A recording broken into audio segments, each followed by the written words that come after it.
따로 안고. 자, 봅시다. 그 번호 2번 연립 2차 부등식.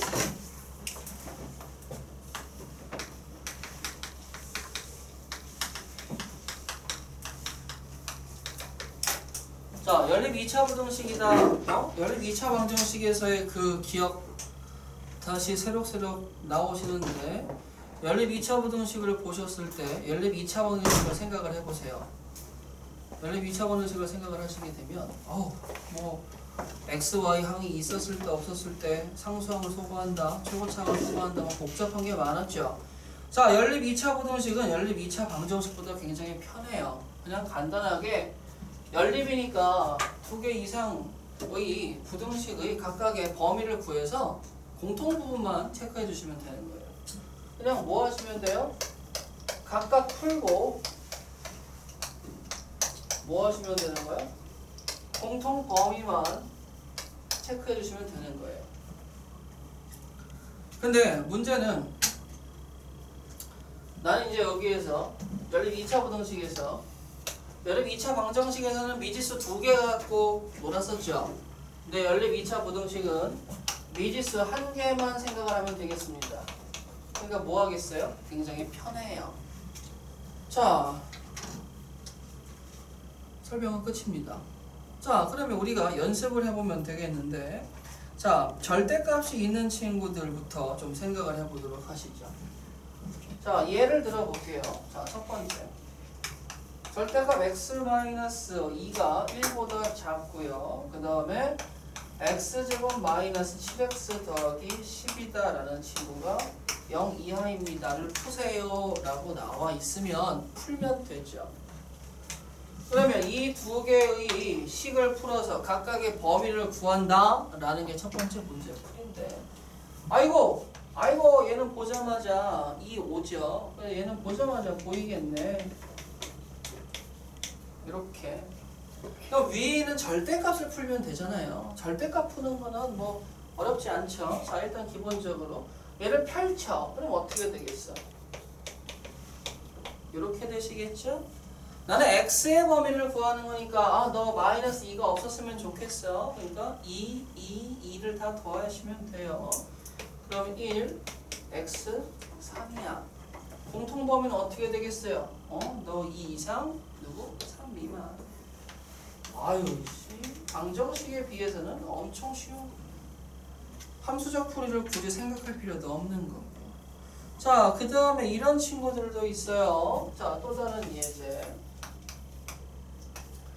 자, x의 제곱 마이너스 7x 더하기 9라는 친구가 있어요. 이건 봐서 인수분해가 안 되는데 이렇게 썼어. 자, 그럼 얘는 조금 얘기를 하고 넘어가야 돼요. 자, 일단은 대수적인 풀이로 풀어보겠습니다. 풀어만 보겠습니다. 자, 풀어보게 되면 마이너스 3 x제곱 마이너스 7x 더하기 9 3 이렇게 바꿔서 풀면 되는 거고, 자, 이렇게 어떤 식이 사이에 껴있을 때의 풀이법은 이렇게 하나 끊어서 두 가지로 푼 다음에 다시 뭐 하시면 돼요? 공통범위 찾으시면 돼요. 즉 x의 제곱 마이너스 7x 더하기 9가 마이너스 3보다 크다. 넘어가면 누구 나와요? 12가 나오죠. 12면 4, 3, 12라고 얘기해서 x 마이너스 4, x 마이너스 3이라고 얘기할 수 있겠죠. 그럼 커지니까 너 벌어지는 범위네. 그럼 3보다 작고 4보다 크다라고 얘기하면 되겠죠. 그럼 얘는 방정식처럼 두 개의 근을 쓴 다음에 작은 것보다 작고 큰 것보다 크다라고 쓰시면 돼요. 자, 두 번째. 이 친구는 넘어가면 어떻게 돼? 6이죠? 그러니까 또 1하고 6으로 인수분해 되겠죠. 또 얘의 범위는 또 어떻게 되겠어요? 1보다 크고 6보다 작다의 공통 범위는 이라고 얘기하면 얘도 쉽네요. 1보다 크고 3보다 작고 4보다 크고 6보다 작습니다 라는 범위를 쓰면 되죠. 근데 여기서 끝나는 게 아니고 나는 이거를 강조하고 싶어요. 분명히 얘도 뽀각을 해서 함수적 풀이로 갖고 간다면 나한테 함수가 하나 생기는데 그 함수가 누구야? y는 이라는 전체 절대값 함수야. 이거 제가 그리는 법 설명을 했죠. 니네들한테 절대값 그래프 그리는 게 두 가지가 있어요. 원래는 네 가지가 더 있는데 두 가지가 있어요 라고 설명을 드렸어요. 어떤 거? 전체 절대값인 거 하나, 그 다음에 x에만 절대값 있는 거 하나. 이게 두 가지를 말씀을 드렸어요. 자, 그럼 전체 절대값은 어떻게 그린다고 그랬죠? 구문으로 암기시켜놨죠. x축 아래를 튕겨 올리면 된다고 했어요. x축 아래를 튕겨 올리면 된다고 했어요. 그러면 얘는 그래프가 어떻게 돼요? 몰라요. 인수분해가 안 되니까 어떻게 이쁘게 그릴 순 없잖아. 그러니까 뭐 해줘야 돼? 야, 그러면 너 이렇게 해가지고 x 마이너스 2분의 7의 전체 제곱 플러스 모시기라고 쓰면 누가 나와? 꼭지점이 나와버리지. 그럼 꼭지점을 그려본 다음에 꼭지점이 분명히 여기서 보시게 된다면 얘가 뭐가 나오겠니? 4분의 49. 그쵸? 그 마이너스 4, 9, 36이니까 마이너스 4분의 13? 이렇게 나오겠지. 그럼 꼭지점이 어떻게 돼 있어? 마이너스 4분의 13. 즉 2분의 7하고 한 2쯤에 있다라는 거야. 0 넣으면 9 나올 테니까 그래프가 이렇게 그려지겠죠. 근데 이제 절대값, 전체 절대값 씌웠으니까 얘를 뭐 하시면 돼요? 이 밑에 있는 걸 튕겨 올리시면 됩니다. 튕겨 올렸을 때 그 기존에 있던 애들은 어떻게 되겠어요? 지워지죠. 이렇게 되는 거예요. 여기가 2분의 7이었을 때 여기가 뭐가 된다라고 얘기했어요? 여기가 4분의 49였으니까 4, 9, 36 나오려면 4분의 13이었잖아. 여기가 4분의 13이야. 3보다 크지. 근데 나는 그 그래프가 뭐 했으면 좋겠어? 3보다 작았으면 좋겠어. 3은 여기 있는데 그럼 흰색이 3보다 작아야 되니까 그걸 만족하는 범위. 노란색이 3보다 흰색이 작았으면 좋겠어요. 그러면 여기를 만족하는 여기서부터 여기까지, 여기서부터 여기까지 라는 범위가 그려진다는 거 알 수 있겠니? 그래서 내가 구한 게 저걸 풀어버리니까 이게 1이고 3이고 4하고 6입니다. 선생님 좌우 대칭이니까 0.5 차이 나네요. 그치? 두 칸 차이 나네요. 대칭이니까. 축을 기준으로 대칭이니까. 근데 함수적 풀이의 단점이 여기서 확실하게 볼 수 있죠. 뭐? 대충 어디라는 거는 눈으로 볼 수 있겠지만 정확하게 어디라는 건 볼 수 있어요? 없어요? 없죠. 그렇기 때문에 여러분들은 뭐 하셔야 돼? 그래프로 먼저 생각을 하시고 보완하시기 위해서 대수가 필요하다라고 생각을 하시면 되겠습니다. 아시겠죠? 자, 그러면 한 가지만 더 해보자. 선생님, 이렇게 돼 있는 친구. 이 친구 제가 설명을 했죠. 이렇게 돼 있는 친구가 나오게 되면 이 친구는 여러분 머릿속에서 삐뽀 이렇게 되는 거랑 똑같은 거지. 즉 얘는 뭐만 돼 있는 거야? x에만 절대값 치웠을 때예요. 그럼 x에 마이너스 3을 넣게 되면은 누구처럼 취급해서 넣어야 되는 거야? 3처럼 취급해서 넣어야 되겠지. 그러니까 얘를 그릴 때 어떻게 그린다고 했어? x축 양의 방향을 그리고 도장을 꽝 찍는다라고 얘기했던 거 기억나세요? 자, 이 그래프는요, 좌표평면에 그림을 빨간색으로 그리게 되면, 자, 똑같아. 다시 한번 말씀을 드린다. 꼭 기억해라. 아이고, 잠깐만. 자, 좀 그림을 축소할게요. 9가 너무 높으니까. 여기가 2분의 7이야. 축이 있을 만한 곳이지. 0 넣으면 9니까 9가 여기 있다고 쳐. 그러면 그림이 이렇게 된다라고 얘기했죠. 그러면 전체 절대값을 튕겨 올리라고 얘기했고 x에만 절대값 있는 건 뭐라고요? 자 x가 0 포함 양의 부분을 그리고 y축으로 대칭 그림이 좀 이상하네. y축으로 대칭 이렇게 그리시면 된다고 그랬죠. 그럼 이제 이쪽에 있는 흰색 부분은 없어지는 거예요. 그래프에서 이건 y축이죠. 그럼 이렇게 나왔을 때 나 또 3 갖고 와볼까? 3이라는 친구를 갖고 와서 여기다가 3 쓰게 되면 3보다 작아야 돼. 그럼 범위가 어떻게 나왔어? 이렇게 나온다는 걸 알 수 있겠지. 3보다 커야 돼. 이렇게 나온다는 걸 알 수 있겠지. 그럼 뭐야? 내가 가장 중요하게 생각해야 되는 건 뭐냐면 나는 식을 보자마자 그림이 어떻게 그려질 거다라는 걸 다 알고 있어야 돼. 그걸 모르면은 함수적 풀이를 제대로 써먹을 수 있겠어? 없겠어? 없어요. 제가 그걸 왜 해요? 라고 얘기한다면 2학년 때 필수라서 그래요.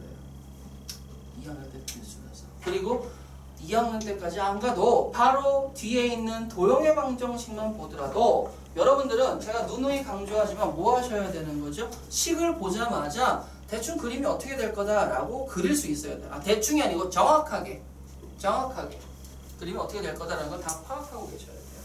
그 부분이 없잖아요? 그럼 안 됩니다.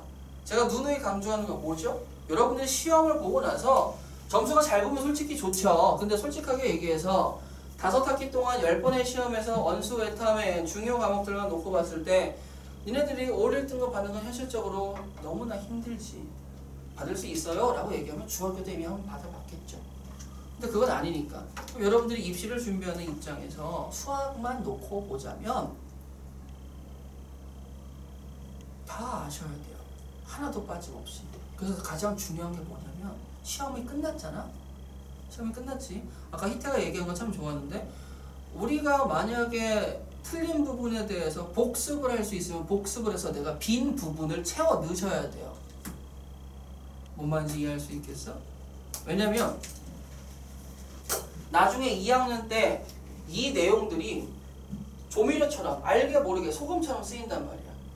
밥으로 소금을 먹는 사람은 없잖아. 그치?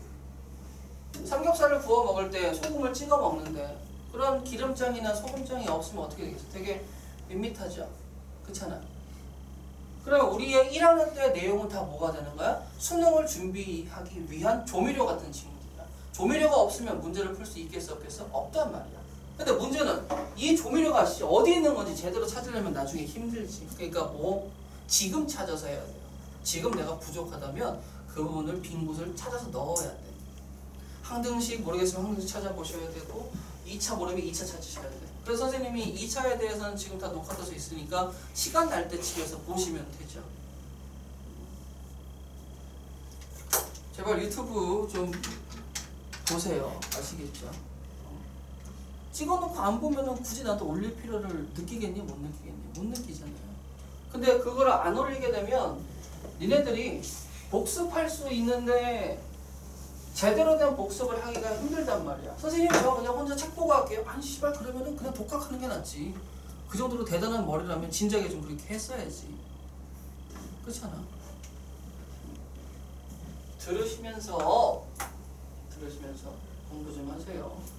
선생님 그 XM한 주가 비슷해요. Y축을 기준으로 할 필요가 Y축을 기준으로 한다는 게 무슨 말이야? Y축을 기준으로 대칭할 필요가 없죠. 아니 Y축을 기준으로 꼭 대칭해야 되는데 왜냐면 절대값에서 가장 중요한 게 범위고 절대값 X이기 때문에 X가 양일 때 음일 때 구분을 짓죠. X가 양수일 때와 음수일 때 구분을 짓는 그 기점이 어디야? Y축이잖아. 그러니까 나는 뭐 하겠다는 거야? Y축만 그려서 Y축이란다. X축이 양수인 부분을 그려서 얘를 도장을 찍으면 된다 이거야. 그러니까 무조건 Y축을 기준으로 해줘야 되는 거죠. 다른 애를 기준으로 하시면 안 되겠죠. 만약에 여기 X 마이너스 이렇게 써있으면 좀 달라집니다. 아시겠죠? 자, 그 다음에 이제 보시게 되면 절대값은 복습을 하시면 참 좋고 절대값하고 가우스는 나중에 여러분들한테 있어서 다 뭐라고 우리가 트라우마가 생기지 않게 지금 미리미리 잘 잡을 수 있게 하셔야 돼요. 절대값하고 가우스는 진짜 별거 아닙니다. 자, 그 다음에 이제 파이분 입장에서 우리가 312페이지, 313페이지 실근의 존재 범위라고 써져 있지. 313페이지를 보게 되면 실근의 존재 범위라고 써져 있죠. 그럼 실근의 존재 범위만 하고 문제 풀면은 끝나는데 실근의 존재 범위가 뭐니라고 얘기하면 동그라미 2번에서 얘기할 수 있겠지. 선생님 왜 연립 2차 고등식 더 안 해요? 라고 얘기하면 이 정도만 하면 돼요. 직접 손으로 하시고 더 이상 뭐 내용이 부족한 건 없습니다. 그렇지 정우야?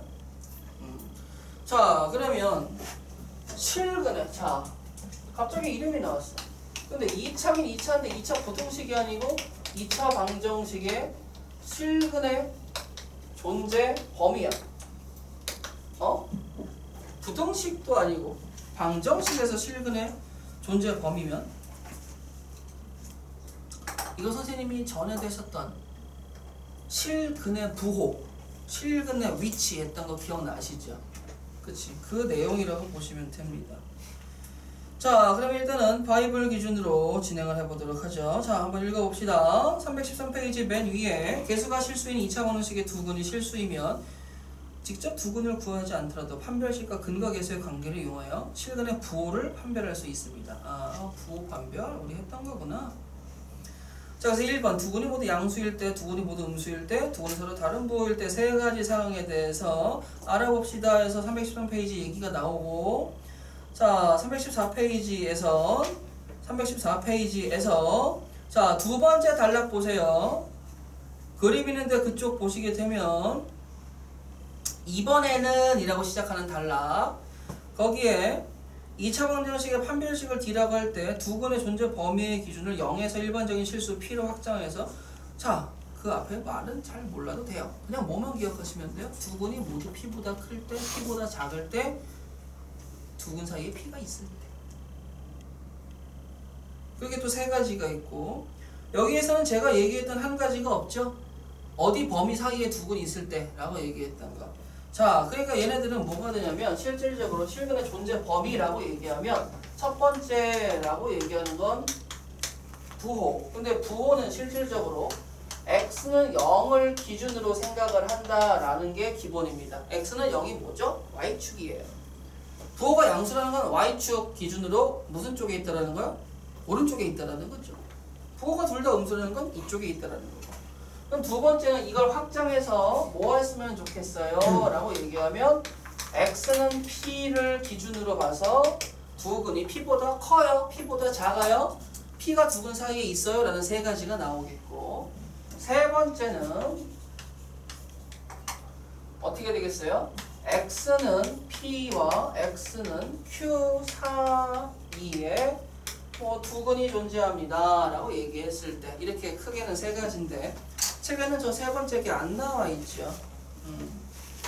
자, 근데 제가 이거를 간단하게 끊어서 세 가지를 말씀을 드릴 건데, 자, 보도록 하세요.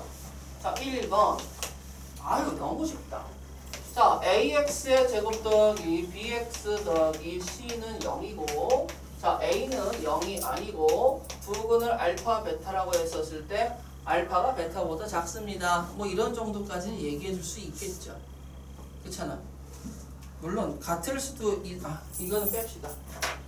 같을 수도 있으니까 요것만 봅시다. 그럼 얘는 2차 방정식 맞죠? 그치? 자, 근데 여기 첫 번째 뭐 하라고?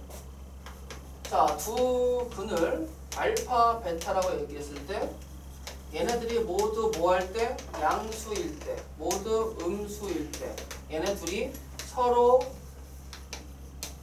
다른 부호일 때. 근데 이거는 내가 자세하게 얘기 안 해도 될 것 같아. 전에도 얘기했고, 그쵸? 그리고 영상 차례도 있으니까요.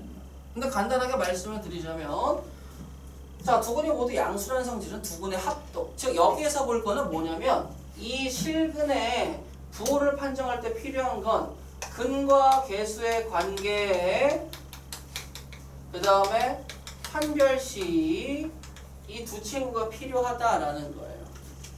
자, 그럼 빠르게 가봅시다. 두 근이 모두 양수면 두 근의 합도 양수요, 두 근의 곱도 양수요, 판별식은 서로 다른 두 실근이거나 중근을 가져도 됩니다 라고 해서 이 세 개의 부등식을 풀어버리면 내가 원하는 범위를 찾아요. 두 근이 모두 음수라는 건 합이 음수고요, 곱이 양수고요, 판별식은 마찬가지로 이렇게 된다 말씀을 드렸죠. 쓰세요. 쓰면서 들으면 되잖아요. 서로 다른 부호는 어떻게 돼요? 다른 부호니까 판별식을 볼 필요가 없어요. 두 근의 합은 몰라서 못 써요. 두 근의 곱은 어떻게 돼요? 음수야. 판별식을 볼 필요가 없는 이유가 뭐냐면 저번에도 설명했지만 야 근과 개수의 관계에서 알파 베타가 뭐죠? a분의 c죠. a분의 c가 음수라는 건 AC의 곱도 음수라는 거지. 서로 다른 부호니까. 근데 여기서 B제곱 마이너스 4AC가 뭐야? B제곱은 0 이상? 응? 마이너스 4AC는 0초가? 더하면 0보다 큰 게 당연히 나와 있으니까 여기서 얘랑 이게 중복되거든요. 그래서 얘는 요거만 보시면 돼요. 이 세 가지의 공통 범위를 찾는 게 나의 목적이다라는 거예요. 그리고 두 번째는 방정식이 있는데 그때 근이 커요 라고 얘기하는 건 근의 위치라고 생각하시면 됩니다. 정확하게 얘기하자면 근의 위치라고 생각하면 돼요. 자, 얘도 ax의 제곱 더하기 bx 더하기 c는 0이다라는 2차 방정식이 있고요. 그러니까 이렇게 써줘야지만 2차인 거 정확하게 얘기할 수가 있겠죠. 자, 그러면 여기에서 두 번째 부호는 x는 0인 y축 기준이었는데 그걸 1번화해서 x는 p라는, 즉 y축과 평행하지만 다른데 위치한 친구 기준으로 보겠다라는 거예요. 그러면 저 친구 기준에서 두 근 알파 베타가 있는데 알파 베타가 p보다 크다, p보다 작다. 두 근 사이에 p가 뭐한다? 존재한다. 이렇게 세 가지의 얘기할 수가 있겠죠. 자, 근데 얘들아, 이건 제가 저번에도 한 이쯤에서 설명을 드렸는데 선생님 x축 그냥 잡고요. x는 p라는 선 하나 잡고요. p보다 크려면 근이 이쯤에 있어야 되고 이렇게 또는 중근에서 이렇게 있어야 되니까 여기서 할 수 있는 건 뭐라고 그랬죠? p 값은 뭐가 돼야 돼? 양수. FP는 양수가 돼야 돼. FP는 양수야. 근데 문제는 FP가 양수만 쓰게 되면 부족하거든. 왜죠? 이렇게 했어도 FP는 양수야. 실근 같잖아요. 근데 P보다 작잖아. 그러니까 뭐가 돼줘야 돼? 두 번째로 얘기하는 건 축이 누구보다 크다라고 얘기해줘야 돼요. P보다 큽니다라고 얘기해줘야 돼. 그 다음에 문제는 P가 양수고 축도 P보다 큰데요. 문제는 근을 안 가질 수가 있겠죠. P가 여기 있는데 이렇게 그렸다고 생각해봐. 얼마나 허탈해요. 근이 없잖아. 그러니까 여기서 판별식도 얘기해줘야 되겠지. 판별식이 누가 나와줘야 돼요? 0 이상. 근데 여러분들이 그림을 그릴 줄 알고 그 그림에 대한 상황을 하는 거지 이걸 굳이 암기하겠다는 게 아니잖아. 아니 두 근이 P보다 큰 상황은 이렇게 구하는 거지. 그림 생각해서 누가 암기하겠어. 자, 작다? 작아? 작아? 작아? 작네. 이렇게. 자, 근데 여기서 두 근 사이에 P가 존재. 그러면 뭔지 모르는데 두 근이 알파 베타